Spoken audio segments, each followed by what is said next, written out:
Oh, hold up. I hear some intro music coming in. Yeah, turn it up. Yeah, this is how Cowboys fans are feeling right now. They feel real relaxed, sitting in the sun. They got drinks in their hand. Everybody's patting each other on the back.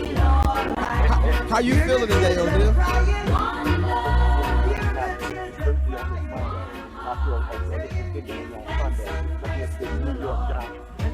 All right. So, seeing what you saw, unpack it for us. Like, have you seen your offense play like this before? I mean, as with Dak Prescott and all the characters that are there right now.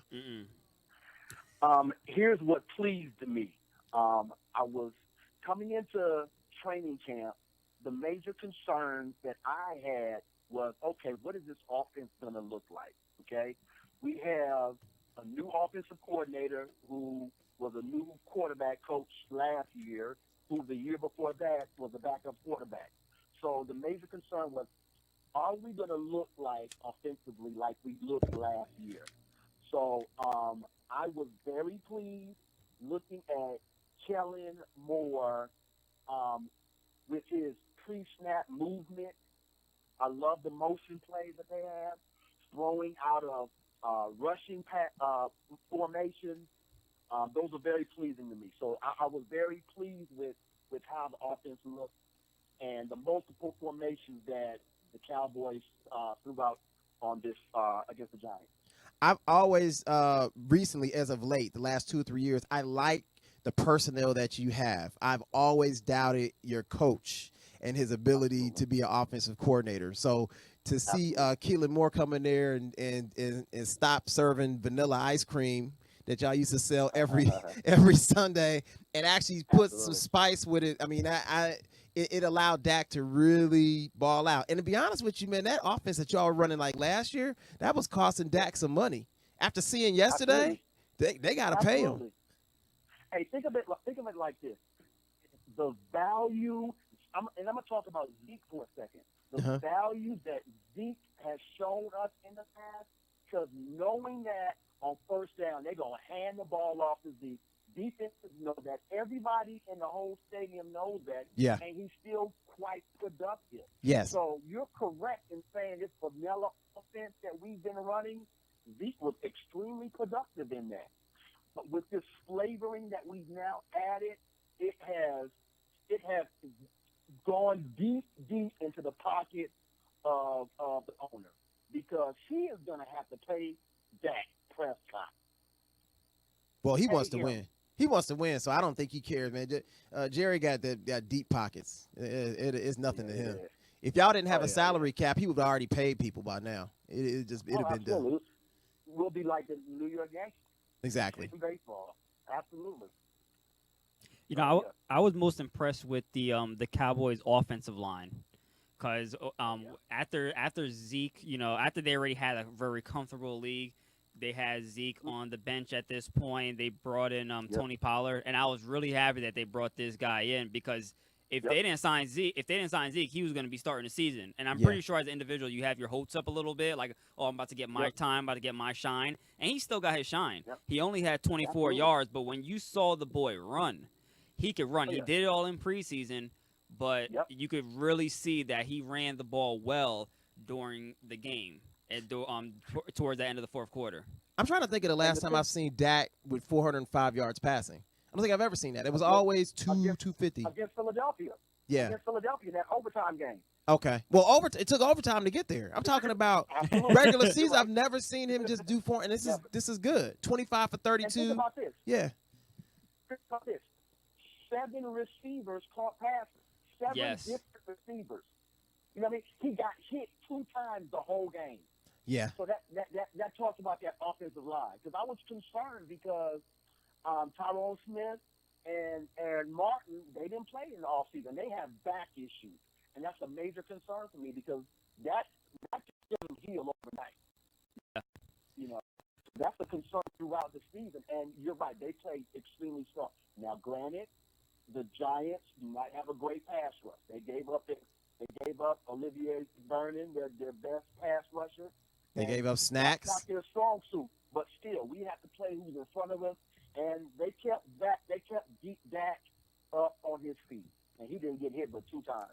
I'm not gonna minimize this week. They've been doing that a lot, like saying, "Oh, well, they were only playing this." Lamar's only playing the Dolphins, or Dallas was only playing the Giants. So it's the NFL. Right. Yeah. You know what I mean? And we watched Dak for the last 3 years, 3-4 years, and and he's come out and he's struggled. And you're like, man, why didn't he do better in a game that he should have dominated? Well, he did what he's supposed to do: 4 touchdowns, 400 yards.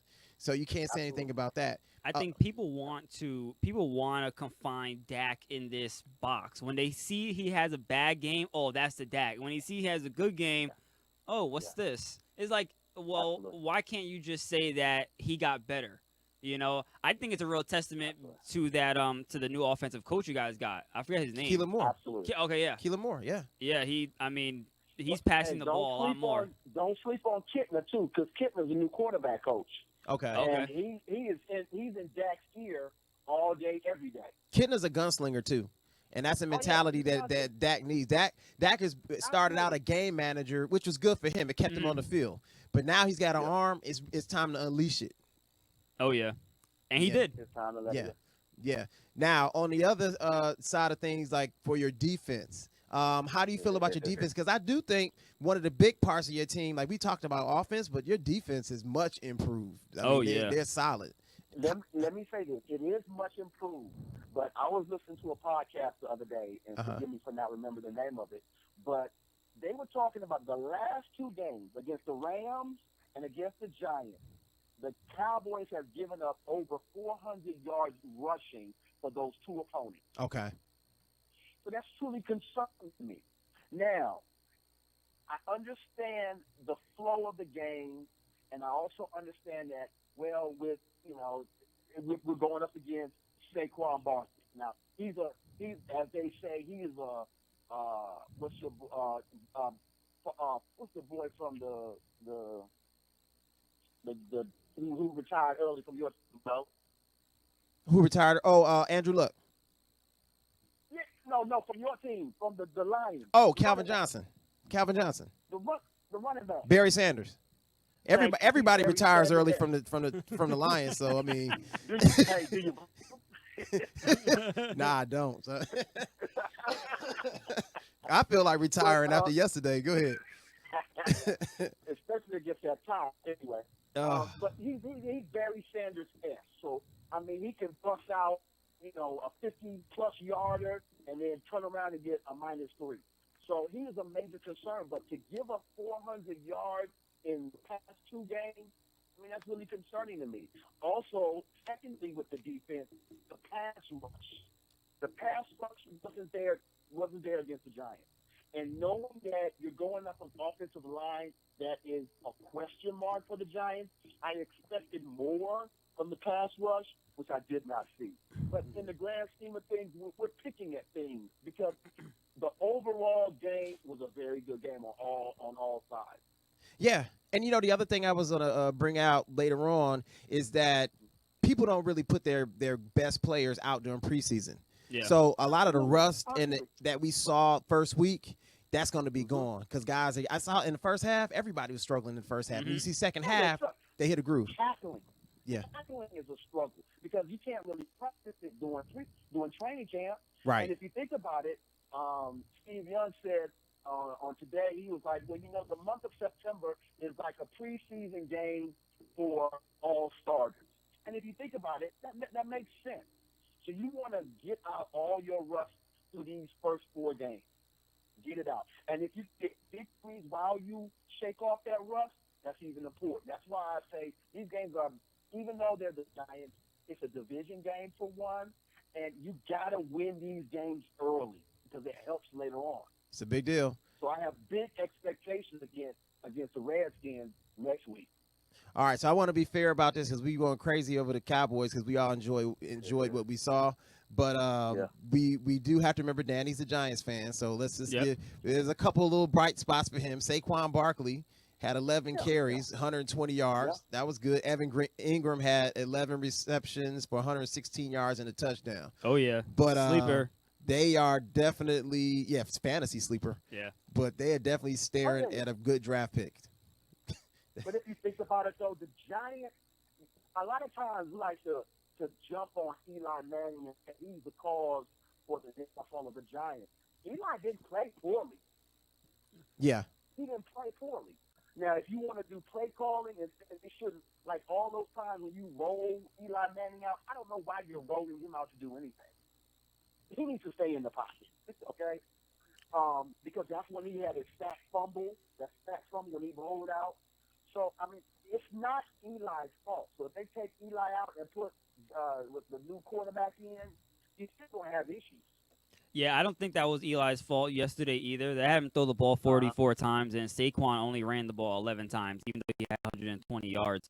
I thought, I think that I don't know if they're just trying to, rest Saquon throughout the year. They don't want to give him the workload. They want him to stay healthy. I don't know if that's what they're trying to do, but this game wasn't Eli's fault. Eli was Eli. No. Eli was Eli. They on really Sunday. don't have anybody to throw the ball to. I mean, You're right. there's no Pro Bowlers. Ingram.